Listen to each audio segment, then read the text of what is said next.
Alica Medios, Radio Multimedia, la radio que se ve. Esto es la red de Radio Red en Nayarit. Información, orientación y servicio. Todo lo que sea noticia está en la red de Radio Red en Nayarit.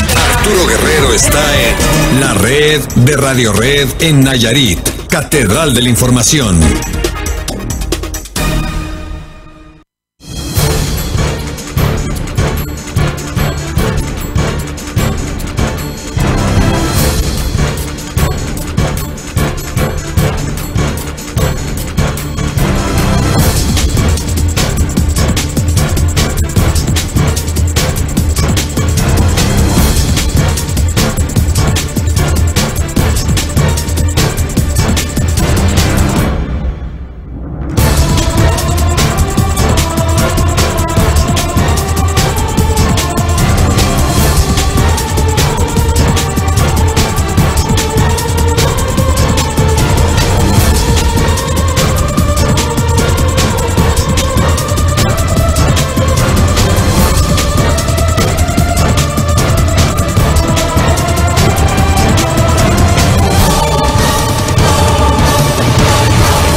Muy buenas tardes, les saluda a su amigo y servidor César Pérez en esta nuestra emisión vespertina de la red de Radio Red.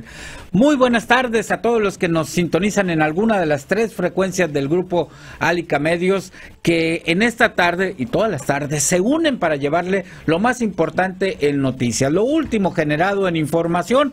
Aquí se lo tenemos, aunque bueno, pues queremos que usted participe, que usted nos llame, que usted nos envíe mensajes, que usted interactúe con nosotros en los distintos espacios que tenemos a su disposición. 01800-670-7071, una línea gratuita para que nos diga qué es lo que pasa ahí donde usted vive, en su comunidad, en su ejido, en su municipio. Usted llámenos, están completamente libres las líneas aquí en nuestra cabina para que nos diga qué es lo que pasa. Si lo prefiere, si nos desea enviar mensajes de texto, lo puede hacer al 55-220, es muy sencillo, en su espacio de mensajes de su celular, usted pone la palabra patrona, da un espacio, pone el mensaje que desea enviarnos y lo envía al 55-220. Nosotros nos encargamos de ponerle voz a estos mensajes. Un saludo a todos los que nos sintonizan allá en Puerto Vallarta, en Bahía de Banderas, a través del 93.5 del FM, la patrona de Puerto Vallarta, también a quien lo hace en el estado de Nayarit, el norte principalmente, y la zona sur del estado de Sinaloa, a través del 98.1, la patrona de Nayarit, y desde luego nuestra casa 92.5 Radio Red. 3 estaciones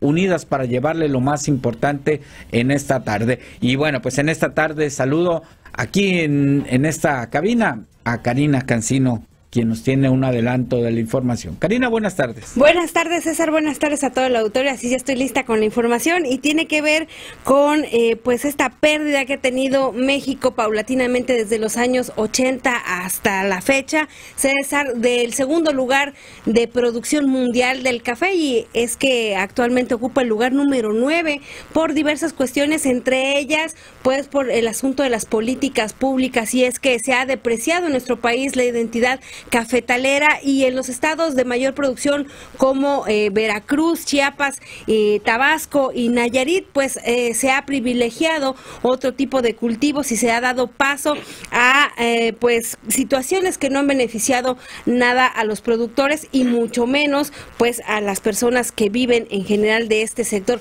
pero sí se ha propiciado que, por ejemplo, cadenas internacionales se abastezcan del café y dejen poco dinero en México y poca rentabilidad a nivel mundial. Y también pues tenemos información acerca de la postura del gobierno del estado respecto a esto que anunciaban ya sobre la Isla del Amor en las Islas Marietas, que pues están gestionando que solo 3 meses sea cerrado el lugar para esperar que se restaure en alguna medida este sitio que, bueno, ya dijeron especialistas de la Universidad de Guadalajara que podría llevarse años para una recuperación más o menos pues buena, pero pues de todos modos vamos a presentar la postura que tiene el gobernante este asunto. César, la información. Gracias, Karina. Gracias por este adelanto de la información. De nuestra parte le vamos a tener información que tiene que ver con el manifestódromo que tenemos aquí frente al Palacio de Gobierno. Y es que el pasado martes se levantó la huelga de hambre que mantuvo el lunes que se mantuvo por parte de integrantes de la Asamblea Estatal de Resistencia Popular. Y poco duró porque a partir de hoy hay una nueva manifestación. En esta ocasión son maestros jubilados de la Universidad Autónoma de Nayarit. Ellos quieren saber qué pasó, qué ha pasado con ese dinero del fondo de pensiones que, bueno, pues afirman, pues alguien se lo ha llevado. Así que más adelante le tendremos los detalles de esta información. Y también saludo en esta tarde a Álvaro Alatorre García con un adelanto también de su puntual dato. Álvaro, buenas tardes. César, buenas tardes al auditorio, a todos los compañeros de Alica Medios. Hablaremos del Índice Nacional de Precios al Consumidor que hoy publica el INEGI respecto a las ciudades, 46 ciudades que se incluyen en este índice que registran la más alta inflación. Nos referiremos al caso de la capital Nayarita, algo de un comparativo de los recursos federales que llegan a los municipios, un comparativo entre lo que les arribó en 2015 y lo que se prevé llegue en este 2016. De esto y más hablaremos en unos momentos más, César. Gracias, Álvaro, estaremos atentos a estos puntuales datos. También es viernes, saludo aquí en la cabina a Óscar González Bonilla, que nos tiene entrevista el día de hoy. Óscar, buenas tardes. Buenas tardes, César. Sí, muchas gracias. Mira, tenemos una entrevista hoy con Ramón Cambero Pérez, que es el presidente de Nayarit del Partido Acción Nacional. Dice él, en definitiva, no hay fecha para el lanzamiento de la convocatoria a elecciones de nuevo presidente del partido. Bueno, pues ahí escucharemos a Óscar González Bonilla, a Ramón Cambero en esta entrevista que nos presenta Óscar González Bonilla en esta tarde. También vamos a ir al norte de Nayarit, vamos con Jesús Cervantes, quien nos tiene un adelanto en la información en esta tarde. Jesús, buenas tardes. Muy buenas tardes, César. Bueno, pues en información del norte de Nayarit, la señora Elizabeth Partida Mallorquín, ejidataria de Aguaverde, municipio de Tecuala, pues denuncia ante la gente del Ministerio Público a quienes supuestamente, presuntamente, le arrebataron sus tierras. Más adelante la historia, como nos la narra la señora Elizabeth Partida Mallorquín.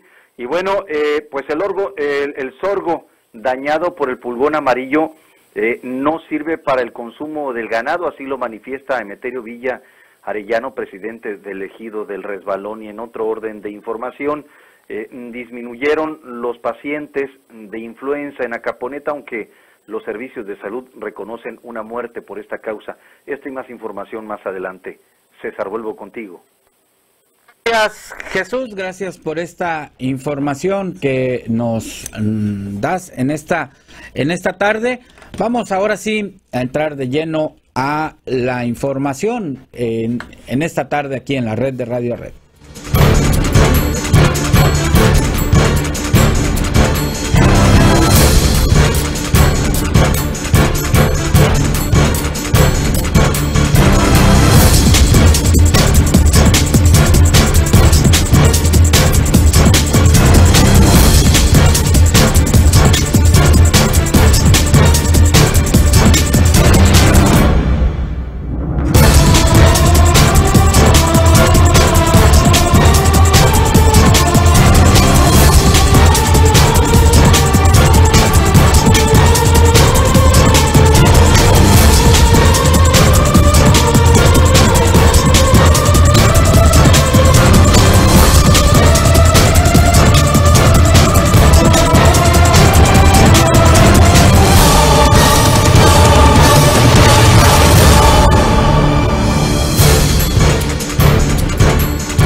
Bueno, y vamos a arrancar con Karina Cancino, nos tiene información importante que tiene que ver con el café, Karina. Así es, como les comentaba, este asunto del café, voy a componer primero mi micrófono, listo, ahora sí, porque luego nos andamos peleando la pantalla, mi querido amigo Álvaro Latorre y yo. Bueno, listo con la información. Y es que, César, como te mencionaba, México ocupó hasta los años 80 el segundo lugar mundial de producción del café, y esto ha ido cayendo, no solo por cuestiones de cambio climático y asuntos propios de la tierra o del cuidado de la tierra, sino también por acciones o políticas públicas, porque los gobiernos pues han desestimado esta cultura alrededor del café y han impulsado estrategias, sobre todo de comercialización a nivel mundial, que no le han sido benéficas no solo a los productores, sino en general a la manera en cómo se produce y cómo se consume café en México. Acerca de este asunto habla el director de la Academia Mexicana del Café, Jaime Eduardo Rentería Ayala, quien está en Nayarit para pues atender algunos talleres tanto con productores como empresarios y consumidores del café. Esto pues para concientizar primeramente a los productores sobre la tecnificación o los usos agrícolas principalmente que deberían de tenerse como cuidado o prevención para un buen cultivo. A los comercializadores pues para saber pues cuáles podrían ser los beneficios que le den redituables la venta de este grano, y por supuesto a los empresarios del café como tal y consumidores a la manera en cómo pues se sirven y se degustan las tazas de café. Pero vamos a escuchar qué es lo que dice al respecto el director de la Academia Mexicana del Café, Jaime Eduardo Rentería. Desafortunadamente hay algo en México que daña al mercado, que son políticas públicas.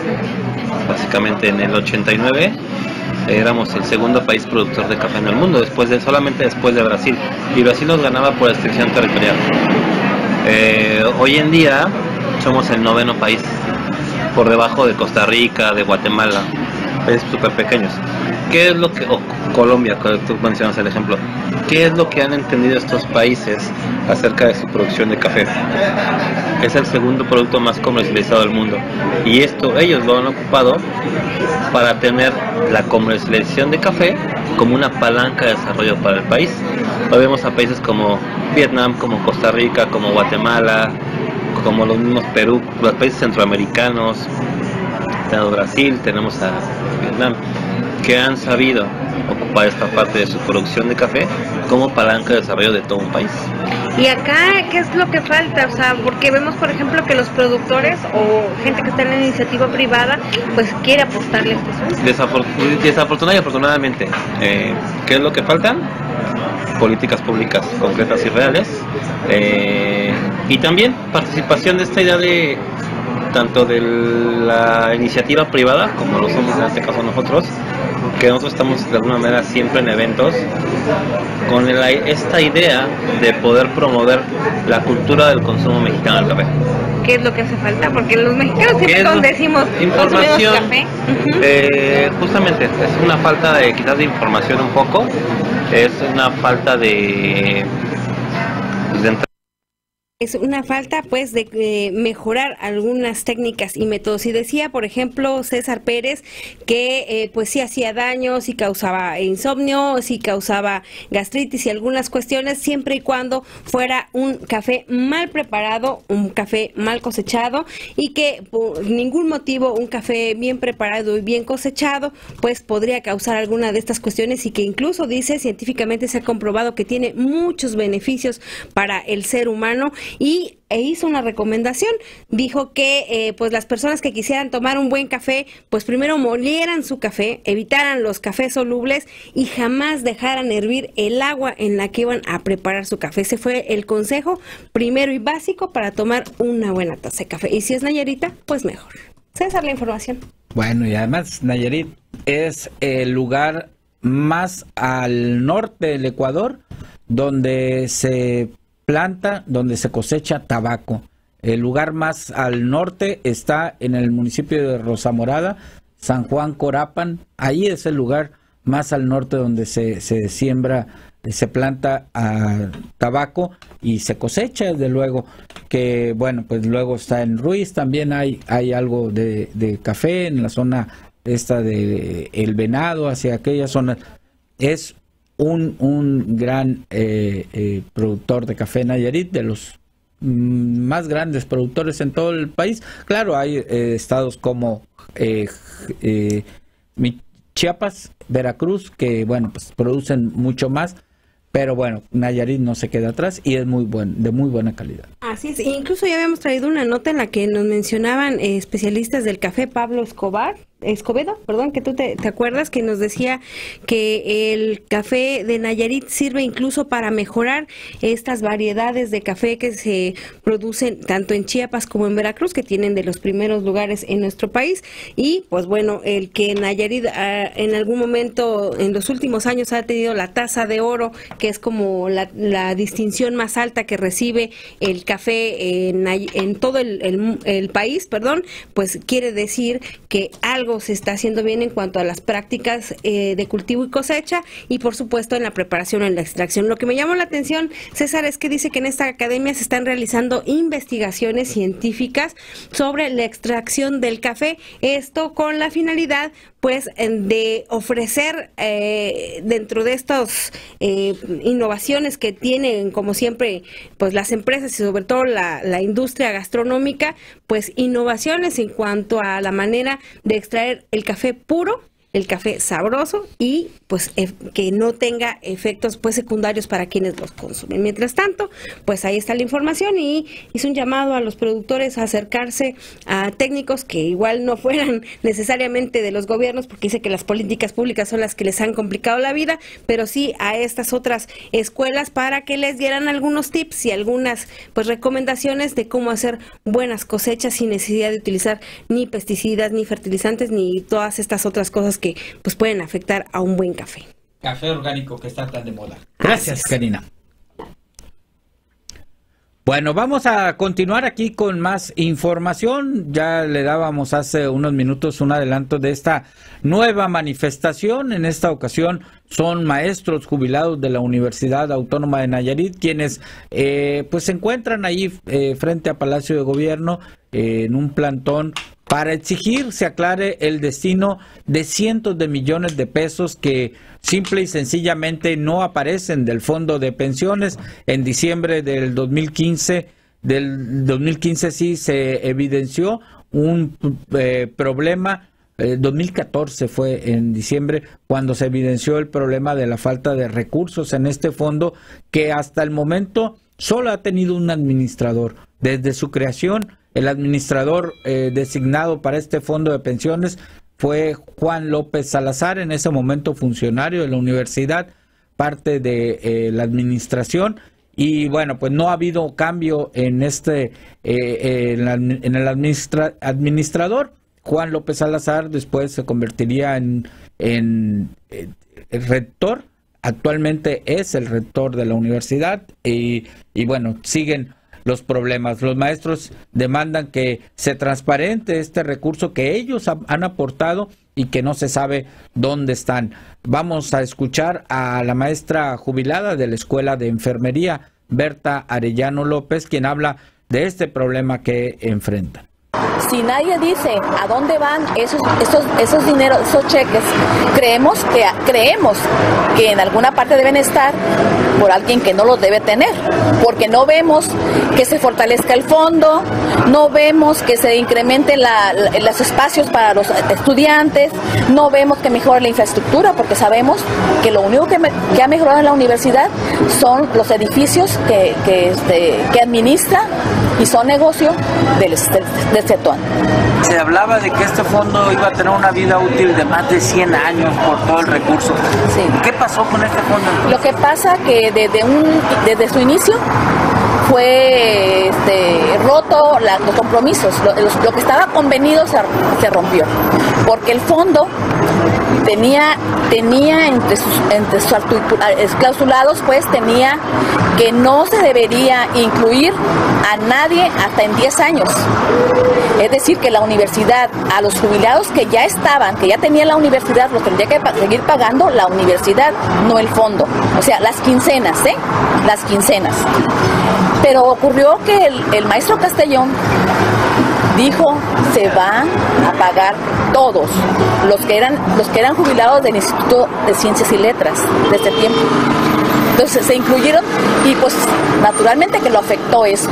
Y otras maniobras como las que están ocurriendo ahorita, que del fondo se pagan la cláusula 63 a los que no tienen que pedir ningún familiar que ingrese. En este caso, el fondo, además no ha habido la aportación por parte del caso de la rectoría. Mire, no hay claridad ni transparencia en el manejo del fondo. El fondo, desde su creación, ha sido manejado por el contador, Juan. Él ha sido siempre el responsable. Él es el que conoce plenamente cómo está el fondo. Pero nunca los maestros que hemos aportado al fondo tenemos información de en qué se utiliza ese dinero. Bueno, pues ahí está la demanda de estos trabajadores que van a permanecer, dicen ahí, el tiempo que sea necesario para que la universidad aclare esta situación. En este caso, pues la rectoría que les diga qué ha pasado con este fondo de pensiones que pues simple y sencillamente pues no se aclara el destino de cientos de millones que han aportado tanto los maestros como de parte de algunas instancias del gobierno que crearon este fondo con la idea pues de pagarle a los maestros jubilados. Y bueno, pues son problemas desde prácticamente su creación que han venido colapsando este fondo de pensiones de la Universidad Autónoma de Nayarit. Bueno, ahora son la 1:25, vamos a ir al norte de Nayarit, vamos a escuchar la información que se ha generado allá en el norte y lo escucharemos con Jesús Cervantes. Adelante, Jesús. Bueno, en la información que se está generando en los municipios, César, quiero comentarte que la señora Elizabeth Partida Mallorquín, ejidataria de Agua Verde, municipio de Tecuala, está denunciando ante la gente del Ministerio Público a quienes presuntamente le tienen invadidas sus parcelas. Esto es parte de lo que nos comenta la señora Elizabeth Partida Mallorquín.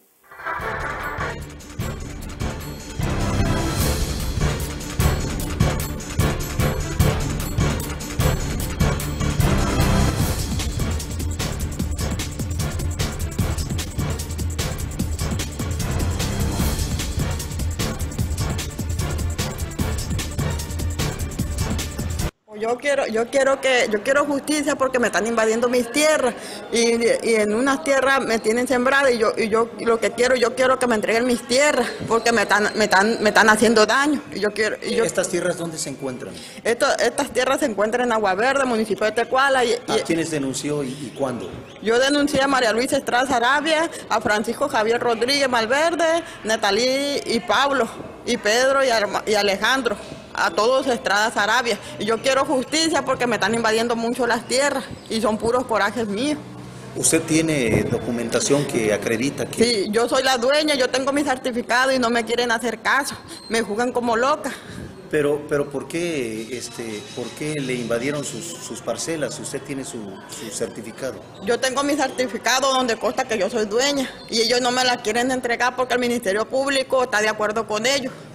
Pero usted ya llevó un juicio ante el tribunal de Mazatlán. Sí, yo ya llevé un juicio y aquí tengo mis papeles, la resolución del tribunal agrario que me entregó.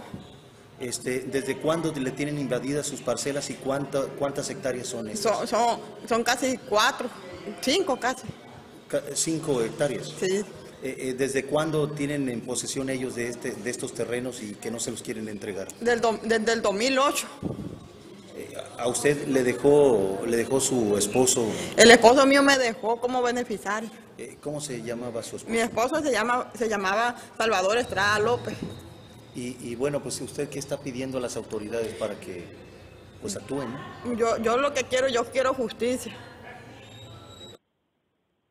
La señora Elizabeth Partida Mallorquín dice que parte de que el Ministerio Público de Tecuala no le esté procurando justicia se debe que a un hijo de los denunciados de nombre Pablo Estrada Sarabia es agente de pues ese elemento de la Agencia Estatal de Investigaciones. Y continuando con más información, César, El sorgo dañado por el pulgón amarillo no sirve para el consumo de ganado, así lo reconoce Emeterio Villa Arellano, presidente elegido del Resbalón.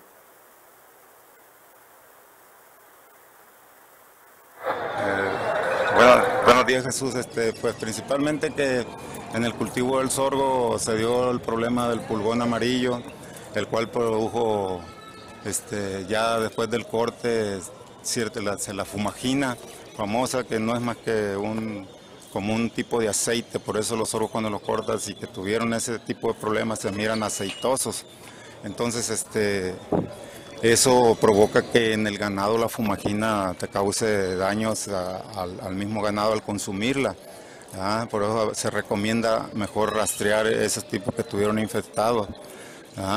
Afortunadamente, pues los últimos sorgos que están saliendo, los que se sembraron más tarde, fue muy poco el ataque al pulgón amarillo, y lo podemos ver en la región de Quinichis y para allá del lado de Tecuala, donde todavía se siembra en enero, y ahí hay unos sorgos muy bonitos, e incluso aquí con nosotros, sorgos que todavía no se trillan, están limpios y sanos, y porque se sembraron un poco tarde, aunque las condiciones de suelo no son iguales a las de aquí con nosotros, con Quimichis, pero pensamos que al último fue menos severo que los cultivos que se hicieron, que se infectaron con esta nueva plaga que tenemos aquí en Nayarit, que llegó para quedarse con nosotros. O sea que aparte de que a los campesinos los afecta, también afecta a la ganadería. También afecta a la ganadería, así es, así como tú lo acabas de decir, también afecta a la ganadería, porque ha habido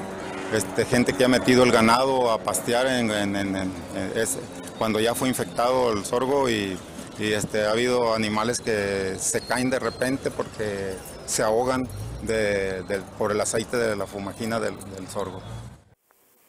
Bueno, y ya para finalizar este segmento informativo, César, disminuyen los pacientes de influenza en Acaponeta, aunque los servicios de salud reconocen que hubo una persona que falleció por esto. Aquí parte de lo que manifiesta el epidemiólogo Octavio Torrero Ramos. Bueno, el problema de influenza que se estuvo dando al fin de la jornada invernal, porque estuvieron dándose a partir de enero, febrero, marzo, pues mira, en realidad la situación que se dio estadísticamente, pues no fue tan grande, por lo menos estadísticamente, no fue tan grande. Estuvieron alrededor de 10 casos sospechosos porque no hubo confirmación. Desgraciadamente tuvimos una defunción asociada a este motivo, pero gracias a los cambios climatológicos que se empezaron a dar, ya se acabó un poquito el frío, llegó el calor, entonces se modificaron. Se hicieron muchas actividades, también hay mucho, eso hay que decirlo, hicieron muchas actividades preventivas orientadas a limitar en la medida de lo posible la difusión del virus. Parece que fueron efectivas, además de la parte climática, ¿no? que ayudó bastante. Entonces actualmente ya no tenemos un problema en ese sentido, tenemos el comportamiento normal de las infecciones respiratorias agudas, ¿no? que ya forman lo que se considera habitual. Las características de esta enfermedad al respecto. Bueno, la influenza, la principal característica que tiene sería como una infección respiratoria, pero agudizada, con síntomas de insuficiencia respiratoria, donde la persona tiene dificultad para respirar, se puede complicar con una neumonía, y básicamente eso es lo que ocasiona la muerte. Te menciono, esto ya quedó atrás. Simplemente tenemos infecciones respiratorias y los cuidados generales que tendríamos que darle. Por supuesto que tendría que haber fiebre, en ocasiones se acompaña de dolor del cuerpo, pero la principal característica es la infección respiratoria. Lo que concluye el epidemiólogo de los servicios de salud en Acaponeta, Octavio Torrero Ramos, un fallecimiento presuntamente por influenza. Es la información. César, vuelvo contigo a la ciudad de Tepic. Bueno, muchas gracias a Jesús Cervantes por la información. Ya lo saben, nos escuchamos el lunes con él muy temprano. Y bueno, pues vamos rápidamente a nuestra pausa comercial. De regreso tendremos aquí el puntual dato, la entrevista de Oscar y mucho más información aquí en la red de Radio Red.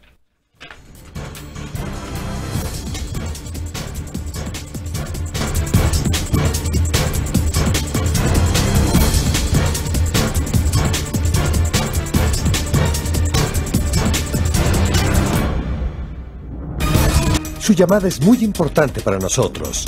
Nada sin costo. 01800-670-7071. La red de Radio Red en Nayarit. Bueno, ya estamos de regreso luego de esta pausa comercial y vamos directamente a escuchar esto aquí en la red de Radio Red. El puntual dato con Álvaro Alatorre García. Pues adelante con tu puntual dato en esta tarde de viernes. César, buenas tardes al auditorio. Bueno, pues para tener una idea de lo que se prevé sean los recortes presupuestales de la Federación hacia las entidades federativas, déjame darte este dato, César, y al auditorio, por supuesto. Entre enero y marzo de 2016, Nayarit ha recibido vía participaciones federales 1.553 millones de pesos, según información de la Secretaría de Hacienda y Crédito Público.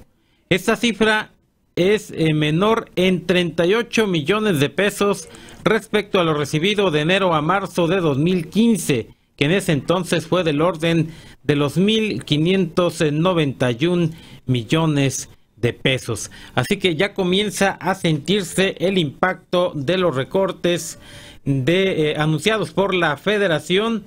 En esta ocasión nos referimos exclusivamente a las participaciones federales.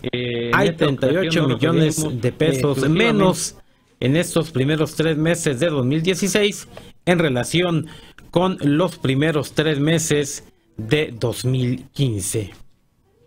Y a propósito de recursos federales, Nayarit es la tercera entidad del país con el mayor incremento de recursos del Fondo de Aportaciones para el Fortalecimiento de los Municipios Fortamun entre 2015 y 2016. El año pasado por esa vía se recibieron 607.9 millones de pesos, en tanto que en el 2016 se prevé recibir 623.2 millones, es decir, un incremento de 2.5%. Los mayores incrementos los reportaron Baja California Sur y Quintana Roo, con 3.7 y el 3.6% respectivamente. La manera de distribuir los recursos del Fortamun responde a criterios exclusivamente poblacionales. En el caso de los municipios, la distribución se realiza en proporción directa al número de habitantes de cada entidad. En respecto al Fortamun, el Fondo de Aportaciones para el Fortalecimiento de los Municipios, hay un incremento en nuestra entidad. De hecho, es el tercer incremento más alto de todos los estados de la República Mexicana. En la primera quincena del mes de abril, la inflación en Tepic fue de 2.4% respecto al mismo periodo de 2015, según los resultados del Índice Nacional de Precios al Consumidor. Este es uno de los menores incrementos entre las ciudades que se monitorean en el índice, que incluye el área metropolitana de la Ciudad de México y 45 ciudades más. Respecto de la segunda quincena del mes de marzo, la capital Nayarita en esta primera quincena de abril reportó un decremento de inflación del 0.25%. Es decir, de entre la segunda quincena de marzo y la primera de abril, en Tepic bajó la inflación, un ligero decremento del 0.25%. Pero en relación con la primera quincena de abril de 2015, hay un aumento inflacionario del 2.4%. Son las cifras del Índice Nacional de Precios al Consumidor que está manejando el INEGI. Esta información hace todavía muy poco la manejaba exclusivamente el Banco de México. Ahora la publicita, la da a conocer el INEGI. Son, César, las cifras, los datos de esta tarde.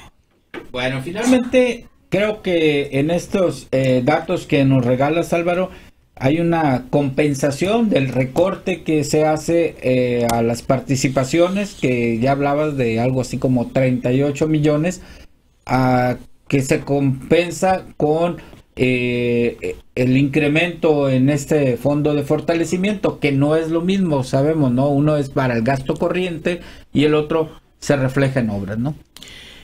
Mira, el fondo de fortalecimiento municipal está dentro de los rubros que comprende en general las participaciones federales. En general, las participaciones en los primeros 3 meses de 2016 reportan un decremento de 38 millones respecto al mismo periodo, es decir, a los mismos primeros 3 meses de 2015. Hace ya algunos años que no se reportaba un decremento, una baja en las participaciones de esta naturaleza. El Fondo de Aportaciones para el Fortalecimiento de los Municipios, el apartado que estamos citando es un comparativo de todos los recursos que se recibieron en 2015 contra los que se prevé, los que están presupuestados recibir en el 2016. Esto podría sufrir alguna modificación, pero en ese sentido, si consideráramos que se va a recibir el recurso que está presupuestado, habláramos pues de un aumento del Fortamun para los municipios de nuestra entidad ya lo mencionamos, del 2.5%. El Fortamun forma parte también de estos recursos que llegan directamente a las arcas estatales, las participaciones federales, de los cuales las administraciones de los estados pueden disponer libremente. Bueno, pues muchas gracias, Álvaro. No nos resta más que desearte que tengas una muy buena tarde. Igualmente, buen fin de semana para todos. El puntual dato con Álvaro Alatorre García. Vamos aquí a más información. Tenemos también participación del auditorio. Nos dicen, quiero informar que hay problemas porque Carlos Rodríguez de Guamuchilar se está acabando de tumbar toda la madera para venderla y no está dejando para reforzar los cercos, dice una persona, dice atentamente Guamuchilar, es una persona obviamente de allá del municipio de Guajicori. Así que, bueno, pues ahí está esta mensaje, esta información información que nos pasan de aquel lugar. Ahora vamos aquí a más información, y esto tiene que ver con lo que habló en hace el día de ayer, una reunión que sostuvimos los medios de comunicación con el ex gobernador Antonio Echevarría Domínguez, quien detalló pues lo que la corrupción ha afectado no nada más al grupo empresarial Alica, sino a todos en general. Vamos a escuchar esta plática con don Antonio Echevarría Domínguez. No nomás ha afectado al grupo Alica, ha afectado a todo el país, a todo el estado, a todo el municipio. La corrupción es un cáncer que te genera, en primer lugar, mucho burocratismo, te genera perder tiempo y te genera perder decisiones importantes, porque si no le entras tú a la corrupción, si no les haces caso a los corruptos para que te autoricen una u otro proyecto, pues la idea de invertir se queda en proyectos. Financieramente, ¿cuánto estamos hablando que le ha afectado? No sé decir, desgraciadamente, pues sí se tiene uno que hacer lo que vienes, a la tierra que fueres a hacer lo que vienes, dicen.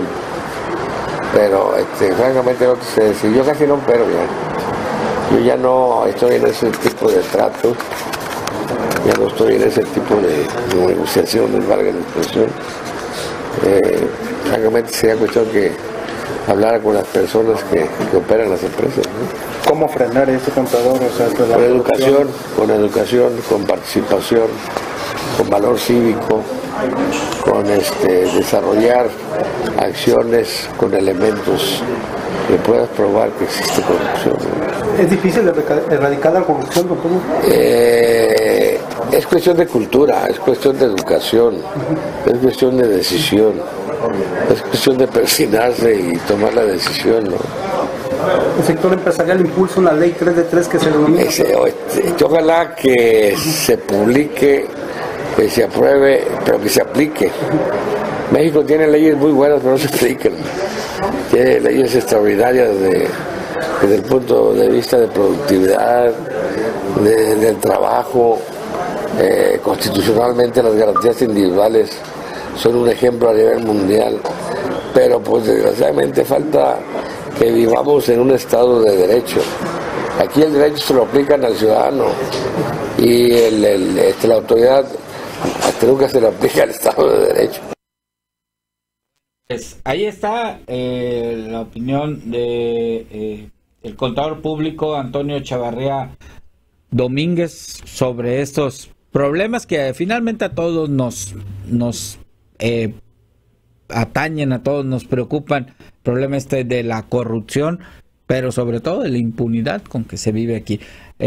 Bueno, y también aprovechamos, ahorita que escuchamos a Antonio Echevarría, que hoy es cumpleaños de su hijo Antonio Echevarría García, nuestro director de aquí del Grupo Empresarial Álica. Bueno, pues le enviamos un afectuoso saludo. Tenemos participación del auditorio a través de llamadas que nos hacen y que Sandra Carvajal lo convierte en mensaje. Dice, no al reemplacamiento porque si nos vamos, los funcionarios de gobierno o ediles, diputados y demás, ellos mismos no traen placas nuevas y hasta traen de otros estados. El buen juez por su casa empieza. Que ellos pongan el ejemplo. Entonces, hasta entonces vamos a ponerle placas a las nuevas, a las unidades. Saludos a todos en cabina de mi gente de Bahía, a mi gente de Bahía y en especial a lo de Marcos, dice el profesor Baena, profesor Luis Eduardo Baena de allá de lo de Marcos. Tiene mucha razón. Aquí en el Congreso muchos diputados traen placas vencidas, incluso placas de otros estados. Eso sí, unos carrazos de varios millones de pesos, pero bueno, ese es un tema que habremos de tocar más adelante. Ahora aquí en la red de Radio Red vamos a esto en esta tarde. La entrevista en la red con Óscar González Bonilla. Óscar González Bonilla, adelante con la entrevista de esta tarde. Bien, gracias, César. Según dijimos que Ramón Cambero señala que no hay fecha determinada para el lanzamiento de la convocatoria. Dice él que la dirigencia nacional del PAN está muy ocupada en los 12 procesos electorales que actualmente se realizan en el país. Por tanto, no tiene dirigida la mirada a Nayarit. Pero escuchemos la versión que nos da el propio Ramón Cambero, que es el presidente de Nayarit del Partido Acción Nacional. Yo creo que los órganos internos del partido, cuando decidan emitir un documento, pues en ese sentido yo voy a ser muy respetuoso de los tiempos, los plazos y lo que ahí se señale, las reglas, etcétera, etcétera. Entonces, ahorita no se ha pronunciado ningún órgano, entonces yo lo que recomendaría que esperemos pues que los órganos internos del partido se pronuncien, es decir, comité estatal, consejo estatal y el mismo comité ejecutivo nacional. A lo mejor habría que decir que desafortunadamente para los que tienen una aspiración legítima y que yo respeto mucho, por supuesto, y que yo estoy seguro que cualquiera de los que resulte ganador en la contienda interna va a hacer un extraordinario trabajo, porque yo creo que el PAN está llamado a gobernar este estado en el 2017, pero yo lo que te puedo decir que desafortunadamente se atravesaron los procesos electorales a nivel nacional. El PAN tiene 12 renovaciones de gubernatura en 12 entidades federativas, es decir, hay 12 campañas ahorita transcurriendo, desarrollándose con todo lo que significa una campaña. Entonces el Comité Ejecutivo Nacional ahorita tiene una prioridad ¿cuál es la prioridad? Que al PAN le vaya bien en esos procesos electorales. Pero por si fuera poco, también ahorita estamos en un proceso de integración del constituyente en la Ciudad de México.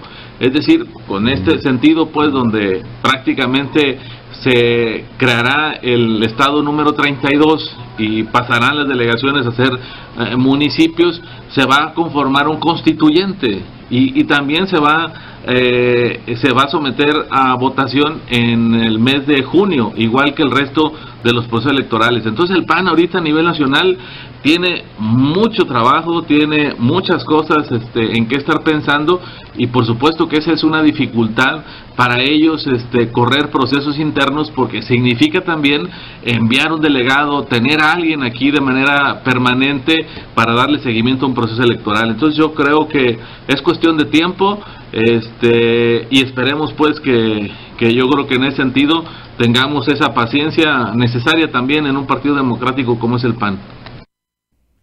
Bueno, pues señala que el Comité Nacional tiene prioridades y por tanto se aleja un tanto de los procesos internos para renovar dirigencias estatales.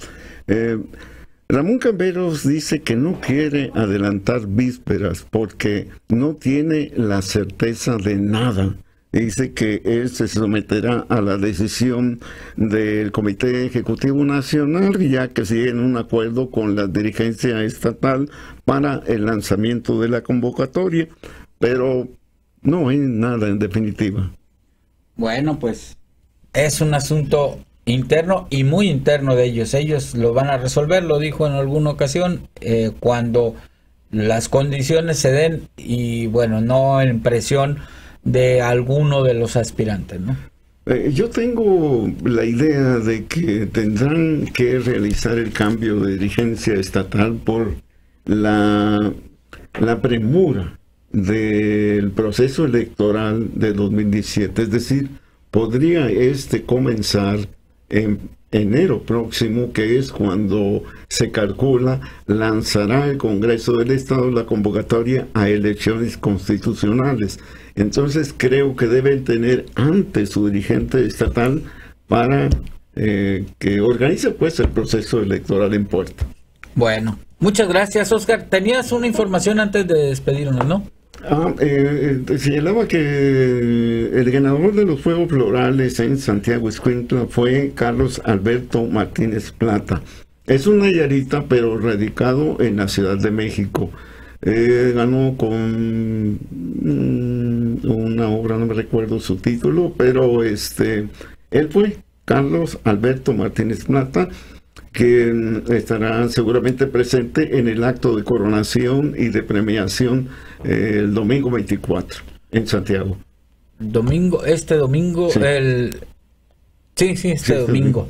Bueno, pues gracias, Oscar, por esta información y por esta entrevista que nos presentaste en esta tarde. Muchas gracias. Gracias a ti, César, y sobre todo a usted que nos escucha. La entrevista en la red con Oscar González Bonilla. Bueno, justo las 2 de la tarde. Karina, no te despido porque te quedas en contrapunto.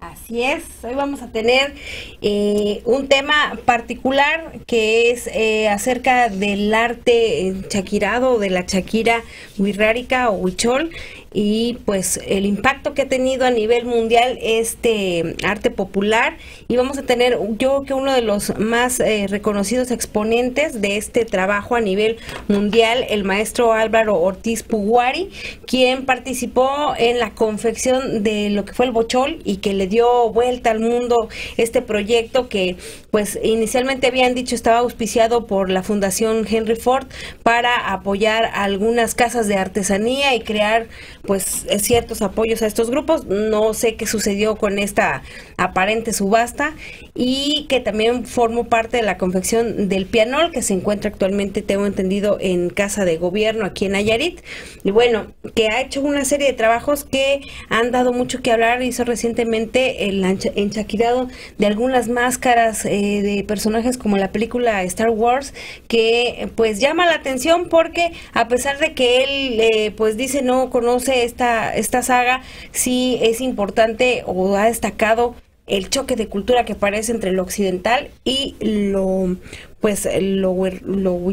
wixárika, lo huichol, y esto es bastante interesante. Vamos a platicar con él acerca de este asunto, también con el maestro Francisco Samaniega. Con él vamos a hablar también acerca de estas expresiones en su calidad de arqueólogo, y vamos a platicar también con un músico chileno quien está buscando que estos cantos rituales de la sierra y sobre todo de algunas obras que tiene el maestro Puguari pues sean representadas en el mundo, que estas obras musicales, estas piezas se transformen a piezas interpretadas con orquestas filarmónicas ahí en Chile. Bueno, pues yo quiero confesar que los fines de semana, sábados y domingo, me pongo una pulsera de Shakira que tengo. ¿Por qué los fines de semana, nada más? Porque está muy colorida, está muy bonita, me gusta como para fin de semana, para ir a la playa. Y siempre la uso, de repente me gusta usarla, esa Shakira. En la semana uso un rosario en la mano. No, ahorita traigo un rosario. No, la verdad que sí, y me gusta mucho a mí el arte huichol. Cuando tengo oportunidad de visitar a familiares, siempre llevo alguna artesanía de aquí, algo representativo, ¿no? Y bueno, me gusta llevarlo. Ya nos vamos. Porque ya Sandra nos está apurando. Y recordarles, antes nada más de despedirnos, le queremos recordar que este domingo a las 9 de la mañana en el Casino Astoria, en la cabecera municipal de Acaponeta, se va a realizar el encuentro, un encuentro con Pavel Jarero y Antonio Echevarría García. Acuerdo por Nayarit, lo van a llevar, se va a presentar ahí, así que pues está la invitación para si usted desea asistir, escuchar de qué se trata este Acuerdo por Nayarit. Es el mejor momento el domingo a las 9 de la mañana en la Astoria Club de ahí de la cabecera municipal. Usted sabe dónde está este lugar, en pleno centro de Acaponeta, así que no tenemos por qué darle el domicilio exacto, usted lo conoce, así que ahí nos vemos este domingo. Que tengan una muy buena tarde y muy buen provecho. A nombre de Arturo Guerrero, de Sandra Carvajal, su servidor César Pérez le desea que tenga un buen fin de semana. Hasta el lunes.